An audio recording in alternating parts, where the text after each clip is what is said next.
આ પ્રકારની સ્થિતિ અત્યારે અમેરિકામાં થઈ રહી છે ને એટલે એક સવાલ ચોક્કસ થઈ રહ્યો છે, શું અમેરિકા એ ભારતને ગુમાવશે?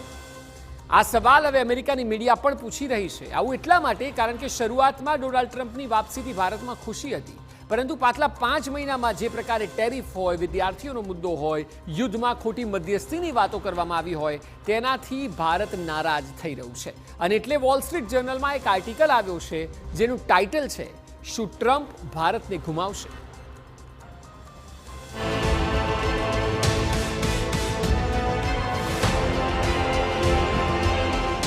આ આર્ટિકલને જુઓ. અહીં લખેલું છે કે શું ટ્રમ્પ ભારતને ગુમાવશે?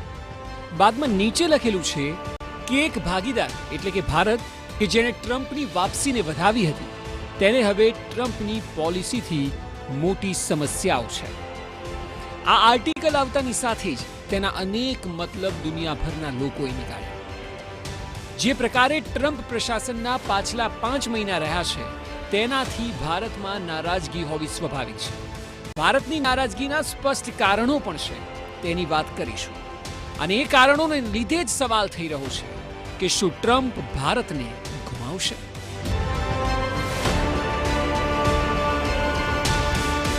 વોલ સ્ટ્રીટ જર્નલે ચેતવણી આપી છે કે ભારતને વેપાર અંગે કેટલીક મુશ્કેલીઓ પડશે તે વાતની એક રીતે તો અપેક્ષા હતી, પરંતુ સાથે સાથે ભારતને વિશ્વાસ એ પણ હતો કે ટ્રમ્પ વહીવટીતંત્ર સાથે અન્ય મુદ્દાઓ પર તેના સારા સંબંધો હોવાને લીધે વેપારિક સમસ્યાઓનું નિરાકરણ પણ આવી જશે. બીજી તરફ રશિયા અંગે ટ્રમ્પના આકરા નિર્ણય ઘણા ભારતીયોને ગમ્યા હતા, જ્યારે કે ભારતને હતું કે ટ્રમ્પ વહીવટીતંત્ર તરફથી ક્યારેય માનવ અધિકારને લઈને કોઈ પણ ટિપ્પણીનો સામનો નહીં કરવો પડે. એ સિવાય ટ્રમ્પે તેમના ચૂંટણી પ્રચારમાં ભારતની પ્રશંસા પણ કરી હતી. જો કે સત્તામાં આવ્યા બાદ તેઓનું આખું વલણ ભારત પ્રત્યે બદલાઈ ગયું હોય તેવું સ્પષ્ટ દેખાઈ રહ્યું છે. સૌથી ગરમ મુદ્દો હતો ગેરકાયદે રહેતા ભારતીયોને સાંકળ બાંધી મોકલ્યા.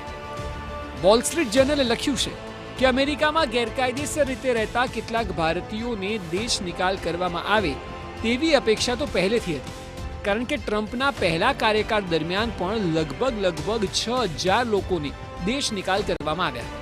પરંતુ ટ્રમ્પના બીજા કાર્યકાળ દરમિયાન ગેરકાયદેસર ભારતીયોને સાંકળો બાંધીને ભારત પાછા મોકલવામાં આવ્યા. અને આ વ્યવહાર એક રીતે મુદ્દો પણ બની ગયો. એપલને ભારતમાં વેપાર કરતા રોકવાનો પ્રયાસ.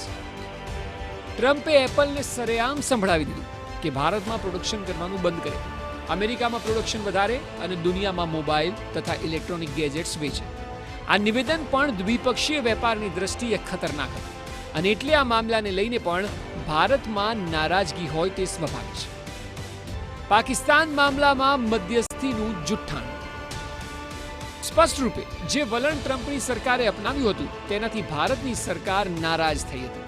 ટ્રમ્પે સીધી યુદ્ધ વિરામની ઘોષણા કરી હતી, અને ત્યારબાદ પણ જે સ્થિતિમાં અમેરિકાએ જૂઠ પર જૂઠનો મારો ચલાવ્યો અને બાદમાં નિવેદનો ફેરવી દીધા, તે પણ બંને દેશોના હેલ્ધી રિલેશન માટે સારા બિલકુલ નથી.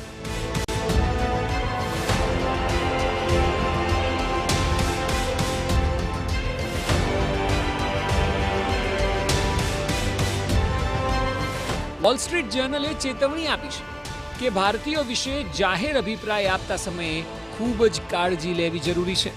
કાશ્મીરના સંઘર્ષથી લઈને વિદ્યાર્થી વિઝા સુધીના મુદ્દાઓ પર નીતિઓ ઘડતી અને જાહેરાત કરતી વખતે ભારતીય સંવેદનશીલતાઓનો પણ વિચાર ટ્રમ્પ પ્રશાસને કરવો જોઈએ.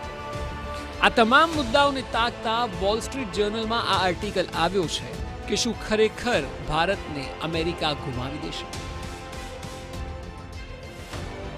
ટ્રમ્પ પ્રશાસને પોતાની પોલિસીઓ અંગે ખરેખર વિચારણા કરવા જેવી છે, અને એટલે જ વોલ સ્ટ્રીટ જર્નલ એક રીતે ટ્રમ્પ સરકારને ચેતવી રહ્યું છે કે ટ્રમ્પની ટીમ ભારતને લઈને સારું વલણ અપનાવે તે જરૂરી છે. જે ભારતે ટ્રમ્પ પાછા પાવરમાં આવે તે માટે દરેક શક્ય પ્રયત્નો કર્યા હોય, ત્યારબાદ ટ્રમ્પનું વલણ ભારત સાથે અયોગ્ય છે, અને એટલે જો આમને આમ સ્થિતિ રહી તો મેક અમેરિકા ગ્રેટ અગેન નહીં બની શકે. Bureau report, TV9